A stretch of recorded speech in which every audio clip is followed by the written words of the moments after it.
Ese es el problema de talar un árbol. Nadie te dice lo peligroso que puede ser. Claro, te advierten sobre las ramas que pueden caer y sobre mantenerte alejado mientras se hace el trabajo. Pero no estoy hablando de eso. Estoy hablando de cómo el árbol que estás a punto de cortar podría ser lo único que te separa de algo muy, muy malo. Tal vez por eso los árboles han sido objeto de adoración a lo largo de la historia.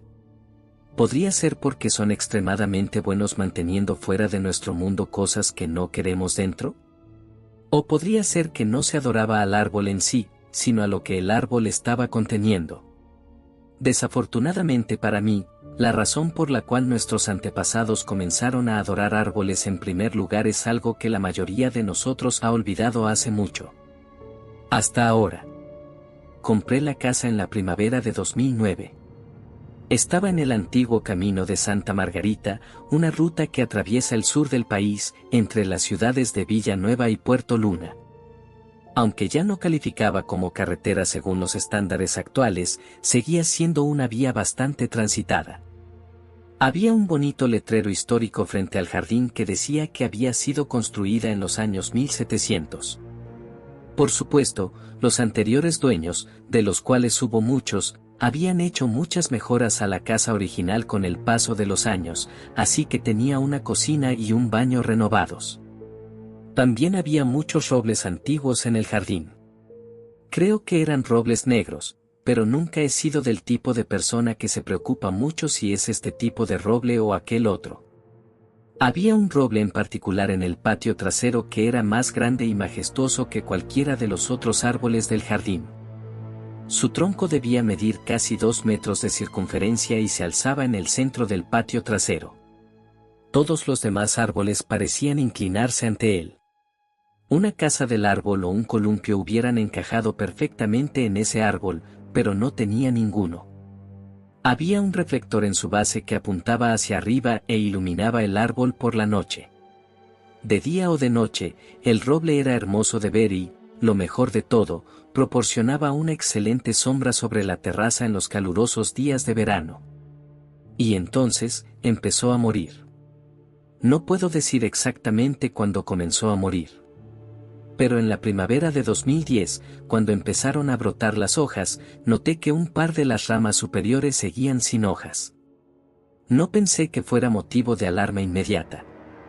Si simplemente se quedaban peladas, pensaba mandarlas cortar. Así que cuando a mediados de junio seguían sin hojas, contraté a un trabajador honesto para que viniera a cortar esas ramas. Él y su equipo trabajaron rápido, y no le di mayor importancia al hecho de que rompieron una de sus sierras en la primera rama que intentaron cortar. Supuse que era un árbol viejo y fuerte, y que una sierra rota era simplemente uno de los riesgos del oficio. Un par de semanas después, noté que en algunas de las otras ramas en la parte superior del árbol las hojas habían comenzado a marchitarse y a volverse marrones. Conforme la marchitez y la muerte se extendieron a otras ramas, comencé a preocuparme. A finales de julio, la corteza y las ramas donde las hojas primero habían muerto empezaron a desprenderse y a acumularse en la base del árbol. Era hora de buscar ayuda profesional. Llamé a una arborista. Ella examinó el árbol y rápidamente concluyó que sufría de algo llamado cáncer hipoxigénico. Y la peor noticia era que no había cura conocida para esta enfermedad una vez que los síntomas aparecían. La enfermedad era interna y mataba la madera viva del árbol. El gran roble iba a morir en cuestión de meses. Poco después de recibir este sombrío diagnóstico, noté algo más. Mi perro salchicha, Simón, tenía la costumbre de acostarse en la base de los árboles del jardín. En su versión perruna de la esperanza eterna, estaba convencido de que alguna ardilla bajaría algún día del árbol directamente a sus patas.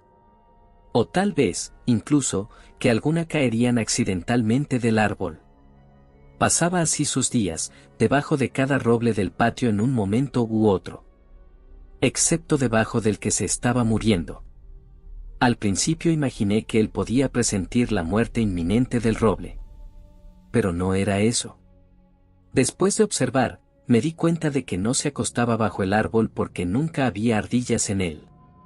Podía ver ardillas en todos los otros árboles del patio. Pero no en el roble moribundo. No solo eso, tampoco había pájaros en el árbol. Ni uno solo en ninguna de sus ramas, sin importar si aún tenían hojas o no. Eso no siempre había sido así con ese roble. Antes estaba lleno de ardillas y pájaros. Lo consideré extraño, pero no le di demasiada importancia. No había una razón lógica por la cual los animales evitarían un árbol en particular. Poco sabía yo que tenía razón en eso de que no había una razón lógica. No estaban evitando el árbol moribundo. Estaban evitando otra cosa completamente distinta.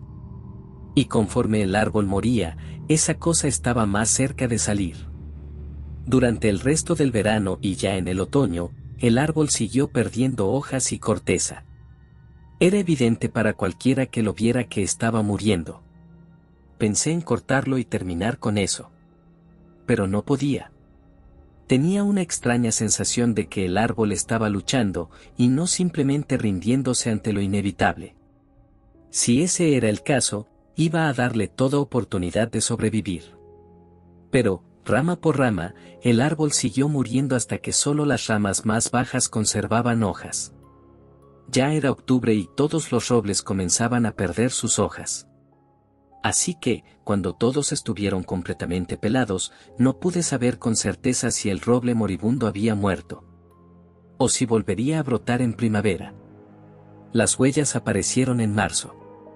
Había nevado tarde ese invierno, con una capa de unos 15 cm de nieve, que se detuvo temprano en la noche del 20. Recuerdo la fecha solo porque al día siguiente era el equinoccio de primavera, el primer día de la estación. Cuando desperté la mañana del 21 y miré por la ventana de mi habitación, noté varias huellas en el jardín trasero. Llevaban directamente al roble moribundo. Después se distribuían en círculo alrededor de su base. Me puse algo de ropa, el abrigo, y acompañado de Simón salí a investigar. Le lancé una mirada acusadora al perro al salir de casa, y su expresión parecía decir, bueno, al parecer tú tampoco oíste nada. No era fácil determinar cuántas personas habían estado en el patio, pero por las marcas, calculé unas 6.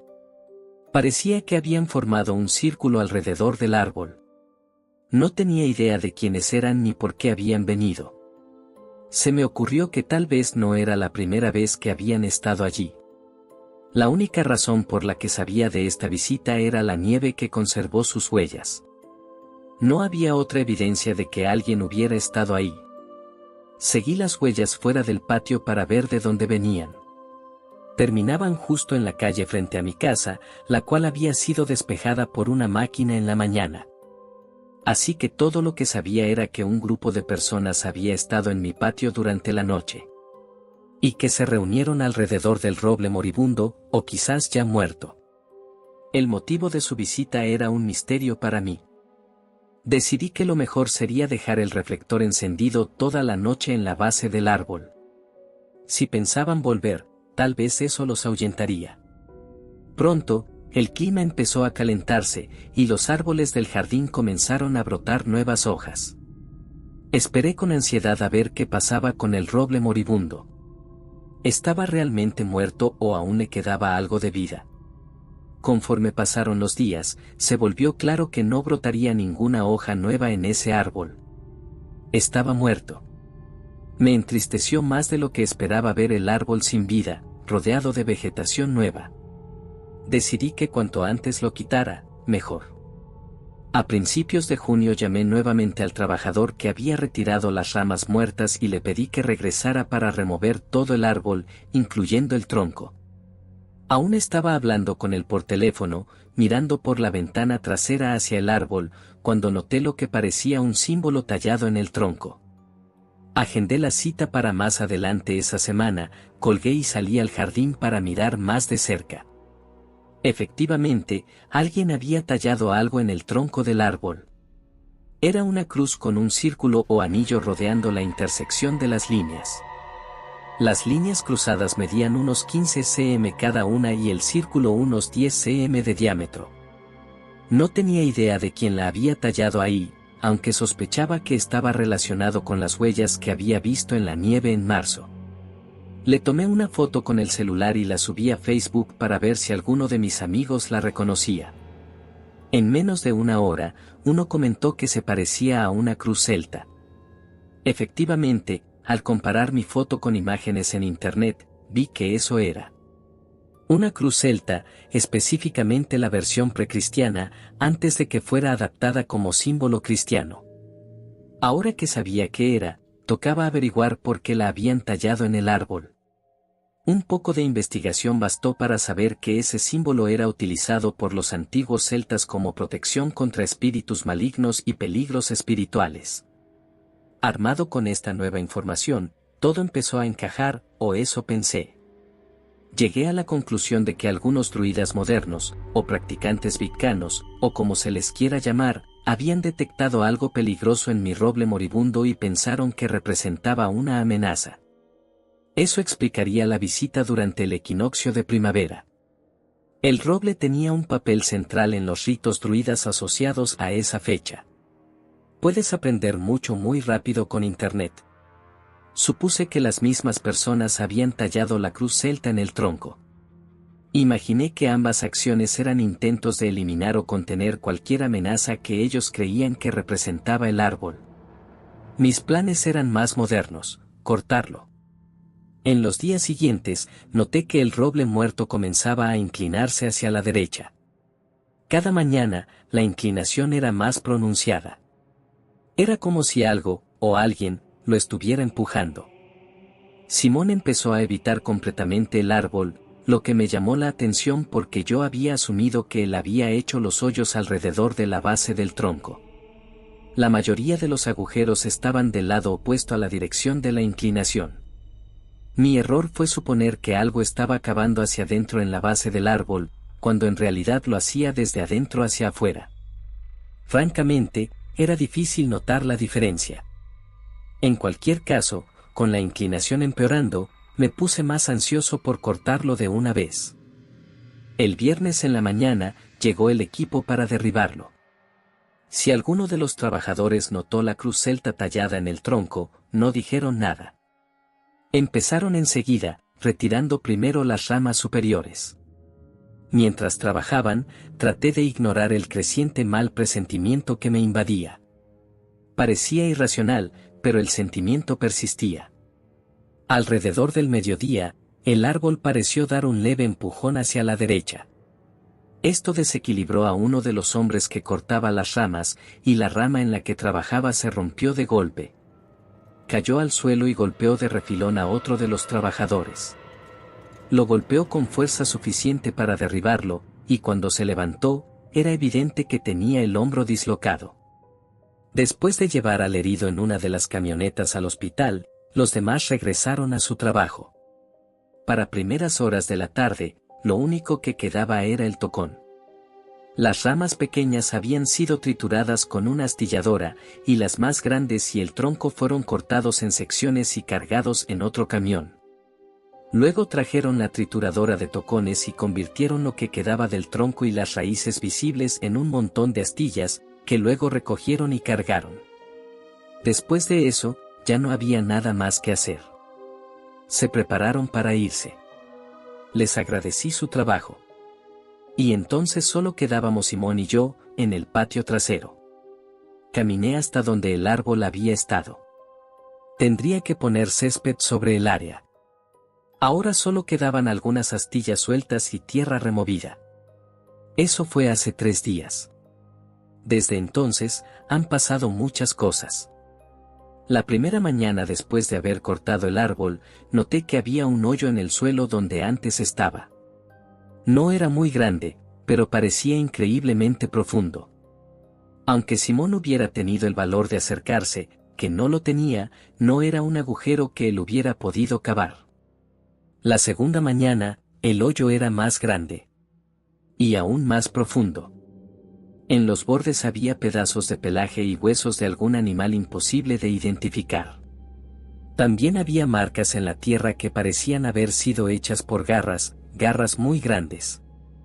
Las marcas salían del hoyo, como si algo hubiera salido de allí. Pasé ese día entero trayendo bolsas de tierra desde la ferretería y tratando de rellenar el agujero. Pero nunca se llenaba del todo. Eso fue ayer. Esta mañana, desperté y encontré el hoyo nuevamente allí. Más grande que nunca. Había huellas de varias personas diferentes en la tierra alrededor del agujero. No era como aquella vez con la nieve. Parecía como si hubiese habido una lucha. La única otra cosa que encontré en la tierra fue un collar con una cruz celta. Estaba roto, pero igual lo guardé en el bolsillo. Eso fue hace 12 horas. Ahora ha oscurecido, y comencé a oír ruidos provenientes del patio trasero.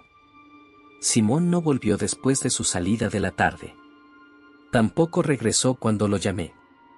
Eventualmente lo escuché ladrar. Pero no era un ladrido confiado. Simón ladraba aterrorizado. Empiezo a sospechar que el verdadero peligro nunca fue el árbol.